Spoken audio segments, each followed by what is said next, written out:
मस्त असे झणझणीत हाटलेले गाठीचे पिठले। बघा, गाठीचे पिठले बनवण्यासाठी आपण कांदा कापून घेतलेला आहे, 2 कढीपत्ता घेतलेला आहे, शेंगदाणे घेतले, लसूण घेतला, डाळीचे पीठ घेतले।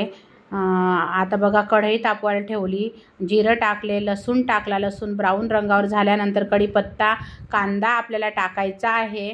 आपल्याला लाल मिरचीचे असे झणझणीत असे गाठीचे पिठले खानदेशी पद्धतीने तयार करायचे आहे। आता बघा कांदा, शेंगदाणे, कढीपत्ता छान असं आपल्याला छान ब्राऊन रंगावर आपल्याला होऊ द्यायचे आहे। म्हणजे छान असा आपला कांदा तेलामध्ये कलर बघा आता बदलला आहे। आता हळद पावडर आपण घालणार आहे तेलामध्ये आणि आपला कांदा मस्त छान असा ब्राऊन रंगावर छान तेलामध्ये झालेला आहे। त्यानंतर मिरची पावडर टाकायची आहे। हे पिठले थोडेसे तिखटच छान लागते, तुम्ही आवडीप्रमाणे तिखट मिरची पावडर टाका। आता बघा छान हलवून घ्यायचं। थोडासा भुसावळ जळगाव स्पेशल दीपक मसाला टाकलेला आहे, तुम्ही नक्की बघा। गरम पाणी तयार करून घेतलेले आहे। आता आपला पूर्ण मसाला झाल्यानंतर आपल्याला गरम पाणी टाकायचे आहे, हळूहळू टाकायचे। आणि बघा आता आपल्याला कितपत पिठलं बनवायचं आहे त्याप्रमाणे तुम्ही अंदाजाने पाणी घाला। खूप सुंदर असे हे पिठले लागते, तुम्ही नक्की करून बघा। एकदा तुम्ही बनवून बघाल तर नेहमी करून खाल तुम्ही। खूप सुंदर अशी ही रेसिपी आहे। बघा आता आपल्या पाण्याला अशी छान अशी उकळी आलेली आहे, चवीनुसार मीठ घालायचे आहे आपल्याला। आता छान असं पाणी जर उकळू दिलं तर पिठल्याला चव खूप सुंदर येते, म्हणजे आपल्या मसाल्यांचं सगळं अर्क पाण्यामध्ये उतरतो। आता त्यानंतर आपल्याला याच्यामध्ये डाळीचे पीठ टाकून घ्यायचे आहे, हे हरभऱ्याच्या डाळीचे पीठ आहे। आता असे आपल्याला टाकून घ्यायचे आहे। टाकल्यानंतर आपल्याला रवीने असं छान असं घोटून घ्यायचं आहे। हे घोटलेलं पिठलं गाठीचं खूप सुंदर असं लागतं। आता बघा तुम्हाला गाठी दिसत असतील, पण आपण एक वाफ येऊ देऊ, त्यानंतर गाठी ॲटोमॅटिक छान अशा काही मुडतात काही राहतात। आणि बघा असं छान हाटून घ्यायचं। डाळीचं पीठ कमीच टाकायचं, नंतर त्याला घट्टपणा येतो। आता बघा आपण हाटून घेतलेलं आहे छान असं रवीच्या साहाय्याने। आता आपल्याला त्याच्यावरती झाकण ठेवायचे आहे, परत एकदा आपल्याला हाटून घ्यायचे आहे।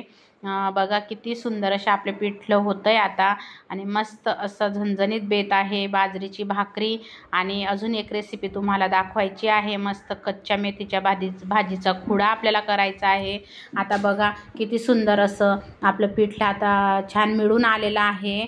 बघा किती सुंदर दिसतं आहे आपलं पिठलं। आता तोपर्यंत आपण खुड्या करायची रेसिपी बघूया। मस्त अशी हिरवीगार मेथीची भाजी, कोथिंबीर धुवून घेतली, अशी बारीक कट करायची। तुम्ही नक्की ही रेसिपी ट्राय करा आणि मला सांगा। आता बघा आपण बाजरीची भाकर बनवणार आहे। बाजरीची भाकरी बनवण्याकरता आपल्याला बाजरीचं पीठ घेतलेलं आहे, हळूहळू असा गोळा करून घ्यायचा छान असा, आणि आपल्याला भाकरी करायची आहे। तुम्ही ज्वारीच्या भाकरीसोबत सुद्धा खाऊ शकतात आणि पोळीसोबत सुद्धा खाऊ शकतात, भातासोबत खाऊ शकतात। भातासोबत खायचं असलं तर पिठलं थोडंसं तुम्ही पातळच ठेवा, म्हणजे पीठ कमी वापरा। आणि बघा आता आपल्याला भाकर करून घ्यायची आहे, बाजरीची भाकरी। किती बघा आता ही इतकं सुंदर लागतं ना, तुम्ही नक्की करून बघा। आता हळूहळू आपल्याला भाकरी अशी थापून घ्यायची आहे।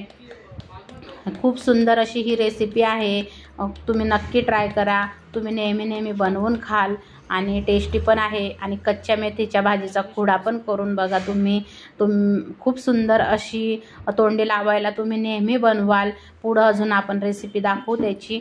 आता बघा मस्त असं भाकरीला पाणी लावून घेतले, त्यानंतर आपल्याला आता पलटी करायची आहे भाकरी पाणी लावल्यानंतर। खूप सुंदर बघा किती छान तोंडाला पाणी येत असेल, बघा किती सुंदर अशी आपली भाकरी पण होते आहे बाजरीची। मी आधी पण 2-3 भाकरी करून घेतल्या, आणि बघा आता किती सुंदर आपली भाकरी झालेली आहे बाजरीची। त्यानंतर आता आपण आपल्या खुड्याची अर्धी रेसिपी जी राहिलेली ती बघूया। आता बघा पूर्ण अशी मेथीची भाजी कट करून घेतली, लसूण, हिरवी मिरची, लिंबू घेतलं, कट केलेल्या कोथिंबीर, मेथीच्या भाजीवर चवीनुसार मीठ घालायचे, मीठ तुम्ही कमीच घाला। आता मिरची थोडी आम्ही बारीक कट केली आहे, लहान मुले असतील तर तुम्ही अशी एका मिरचीचे 2च तुकडे करा, म्हणजे तिखट लागणार नाही. लसूण टाकला, कच्चाच घालायचा आहे. त्याच्यावर थोडेसे आता लिंबू पिळायचे आहे. हा खुडा माझा खूप फेवरेट आहे. लहानपणापासून मला खूप आवडतो आणि अजूनही मी बनवते. मला खूप आवडतो. तुम्ही नक्की बनवून बघा, खूप सुंदर लागतो हा खुडा खायला. आता आपला खुडा तयार आहे. तेल टाकलेले आहे. आता आपण आपलं पिठलं बघूया. झाकण ठेवून आपण एक 15 मिनटं बारीक गॅसवर छान शिजू द्यायचे. हिंग पण वापरलेला आहे. हिंग स्किप झाला माझ्याकडून. बघा आता आपलं पिठलं मस्त गाठीवालं पिठलं तयार झालेलं आहे, झणझणीत असं. आणि बघा आता मस्त हिरवीगार कोथिंबीर टाकली. आता आपलं पिठलं तयार झालेलं आहे. किती सुंदर बघा दिसतं आहे आपलं पिठलं. तुम्ही नक्की ही रेसिपी ट्राय करा आणि मला कमेंटमध्ये सांगा, तुम्हाला नक्की आवडेल. मस्त छान असं तेल घेऊन खायचं नंतर घेताना. आता आपण बघा आता जेवायला ताट तयार करूया. बघा पिठलं घेतलेलं आहे मस्त, त्याच्यावर असं तेल टाकायचं. आपला जो बनवलेला मेथीच्या भाजीचा खुडा घेतलेला आहे, उडदाचा पापड घेतलेला आहे, कांदा आणि मस्त अशी आता आपण बाजरीची भाकरी पण घेतलेली आहे. वाव, किती सुंदर असं बघा. बघता क्षणी कोणाच्याही तोंडाला पाणी येईल. आणि तुम्ही नक्की ट्राय करा. मला सांगा. माझा व्हिडिओ बघितल्याबद्दल खूप खूप धन्यवाद. श्री स्वामी समर्थ.